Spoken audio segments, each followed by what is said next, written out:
Dear students, हम बात कर रहे थे ट्रांसफ़र ऑफ कंट्रोल स्टेटमेंट्स की और उसमें हमने अब तक कवर कर लिया है if statement and do statement. Third transfer of control statement जो आप इस यूनिट में डिस्कस कर रहे हैं that is your go to statement. तो गो टू स्टेटमेंट यूज़ कहाँ होती है कि आप इन स्टेटमेंट्स को कब एम्प्लॉय करते हो। सपोज़ आपने एक प्रोग्राम लिख रखा है और प्रोग्राम में बहुत सारी एग्जीक्यूटेबल स्टेटमेंट्स हैं। सपोज़ हमने इनका नंबरिंग कर रखा है फर्स्ट, सेकंड, थर्ड, फोर्थ, इस तरीके से 10th।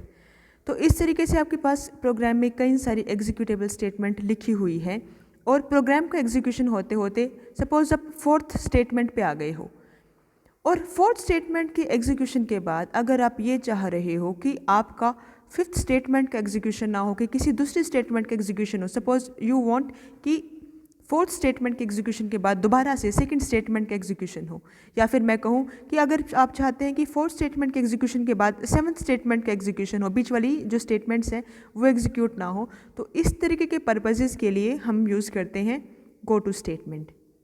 तो अगर मैं फोर्थ स्टेटमेंट के बाद ये लिख दूँ कि गो टू सेवन्थ का जो भी लेबल होगा अगर मैं उसको स्पेसिफाई कर दूं तो आपका प्रोग्राम एग्जीक्यूशन के टाइम फिर फोर्थ के बाद सेवन्थ को ही एग्जीक्यूट करेगा, फिफ्थ को नहीं करेगा।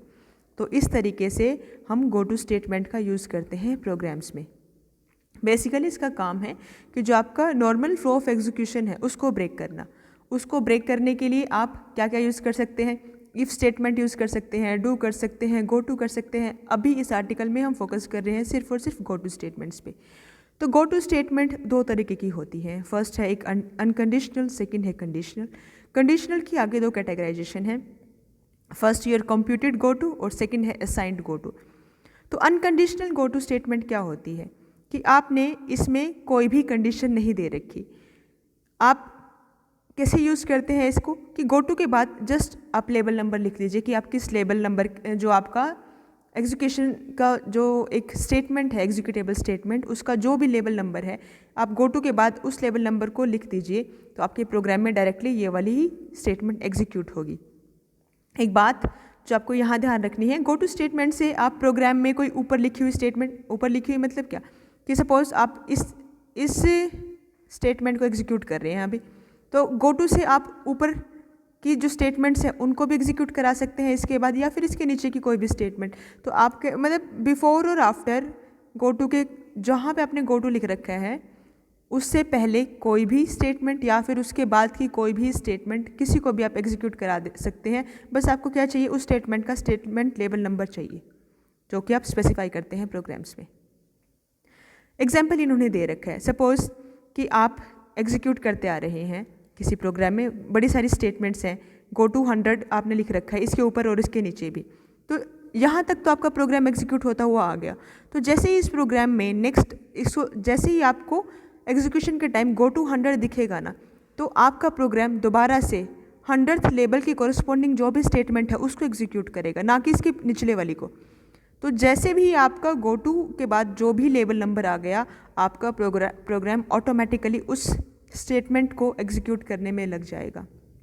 कहने का मतलब है अगर आपका यहाँ गो टू नहीं होता, अगर आपका ये नहीं होता तो इस स्टेटमेंट के बाद ये स्टेटमेंट एग्जीक्यूट होती, लेकिन क्योंकि आपने यहाँ पे गो टू स्टेटमेंट इंट्रोड्यूस कर दी है और आपने स्टेटमेंट लेवल स्पेसिफाई कर दिया है 100, तो इस स्टेटमेंट के बाद अब ये वाली स्टेटमेंट एग्जीक्यूट नहीं होगी बल्कि होगी 100 स्टेटमेंट लेवल नंबर वाली जो आपकी कमांड है वो एग्जीक्यूट होगी।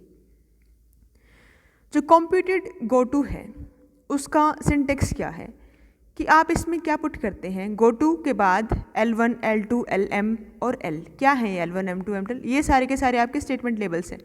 स्टेटमेंट लेवल कहें, स्टेटमेंट नंबर कहें, कुछ भी कह लो इसको। और L क्या है? L एक इंटीजर वेरिएबल है। क्या है ये L? इसको समझते हैं इस एग्जाम्पल की हेल्प से। देखिए आपको यहाँ पे स्टेटमेंट नंबर्स, स्टेटमेंट लेबल्स दे रखे हैं, यहाँ पे फोर्ट्रेन की इंस्ट्रक्शंस हैं, कमांड्स हैं, यहाँ पे एग्जीक्यूटेबल स्टेटमेंट्स हैं।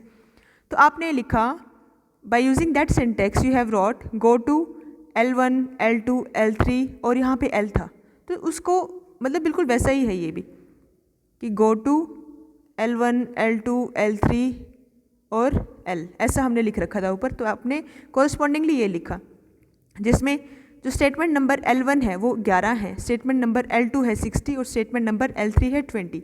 और K क्या है? ये K है आपका 1 2 3। 1 2 3 मतलब कौन सा वाला 1 2 3? जो आपका L1 L2 और L3 का 1 2 3 है ना, वो K है। कि जैसे ही आपका K1 होगा ना, तो ये जो गो टू स्टेटमेंट है ऑटोमेटिकली L1 वाले स्टेटमेंट टेबल को प्रेफर करेगी। जैसे ही आपका K यहाँ पे 2 आ गया ना, तो आपका ये स्टेटमेंट उन कमांड्स को एग्जीक्यूट करेगी जो L2 के सामने लिखी हुई है। और अगर आपका K3 आ गया तो उस केस में ये डिस्कार्ड हो जाएंगे और गो टू 20 पे जाएगा। 20 मतलब L3 के कोरिस्पॉन्डिंग जो भी कमांड्स हैं उनको एग्जीक्यूट करेगा। तो इस तरीके से आप इस स्पेसिफाई कर सकते हैं कॉम्प्यूटेड गो टू को। तो कॉम्प्यूटेड गो टू क्या है कि आपके पास डिफरेंट है, L1 L2 L3 L4 के corresponding different block of statements हैं। तो आपने जोन सा भी असाइन कर रखा है, जोन सा भी के असाइन कर रखा है कि 1 2 3 4, अगर 1 है तो सारा L1 मतलब ब्लॉक 1 की स्टेटमेंट एग्जीक्यूट होगी। अगर आपका K2 है तो ब्लॉक 2 की स्टेटमेंट्स एग्जीक्यूट होगी। अगर आपका 3 है तो ब्लॉक 3 की, अगर K4 है तो ब्लॉक 4 की। तो मतलब एक टाइम में कोई एक ब्लॉक एग्जीक्यूट होगा।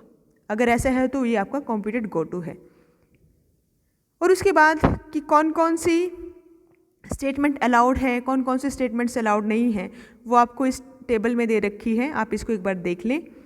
एक एग्जांपल है कि आपका रिजल्ट निकालना है 4 क्लासेस का और उनको आई कोड असाइन कर रखा है। अगर 9th है तो 1 कोड है, 10th है तो 2 कोड है, +1 को 3 और +2 को 4 कोड असाइन कर रखा है। कौन सा कोड है ये?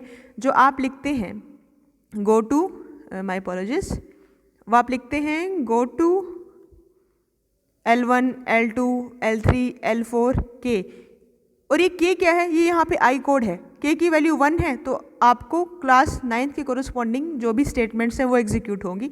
K की वैल्यू 2 है तो आपका क्लास 10th जाएगा। K की वैल्यू 3 है तो +1 और K की वैल्यू 4 है तो +2। तो आई कोड कोरिस्पॉन्ड्स टू K हेयर। कोई इंटीजर वेरिएबल है ये, जहाँ पे इस एग्जाम्पल में वो इंटीजर वेरिएबल आई कोड है। तो इन्होंने क्या कर रखा है, इसका एक प्रोग्राम लिख रखा है। क्या निकालना है हमें? रिजल्ट निकालना है यूजिंग कॉम्प्यूटेड गो टू। तो आपने उसके लिए क्या किया, ये स्टेटमेंट स्पेसिफाई कर दी। स्टेटमेंट क्या है? Go to 11 22 33। ये क्या है? L1 L2 L3 L4 के कोरिस्पॉन्डिंग आपने नंबरिंग दे रखी है कि स्टेटमेंट लेबल स्पेसिफाई कर रखे हैं। अब यहाँ पे आप L1 L2 L3 L4 ना लिख के नंबर स्पेसिफाई कर दीजिए। और उसके बाद K है, K की जगह आपको एग्जाम्पल में क्या दे रखा है, स्पेसिफाई कर रखा है आई कोड। आई कोड आपको डिफरेंट तो इंटीजर वेरिएबल्स हैं उनको स्पेसिफाई कर रहा है। अगर आपका आई कोड 1 है, if your I code is 1, तो ब्लॉक 1 ऑफ स्टेटमेंट जो कि क्लास 9 की कोरिस्पॉन्डिंग है वो एग्जीक्यूट होंगी। तो जैसे ही आपने आई कोड को 1 चूज़ किया तो यहाँ पे गो टू 11 हो जाएगा क्योंकि L1 की कोरिस्पॉन्डिंग है ये। और अगर आपने आई कोड को 2 चूज़ किया तो आपकी स्टेटमेंट एग्जीक्यूट होगी जो कि स्टेटमेंट लेबल 22 के कोरिस्पॉन्डिंग है। इसी तरीके से जैसे ही आपने आई कोड 4 को चूज़ किया तो आपका गो टू स्टेटमेंट 44 को उठाएगा।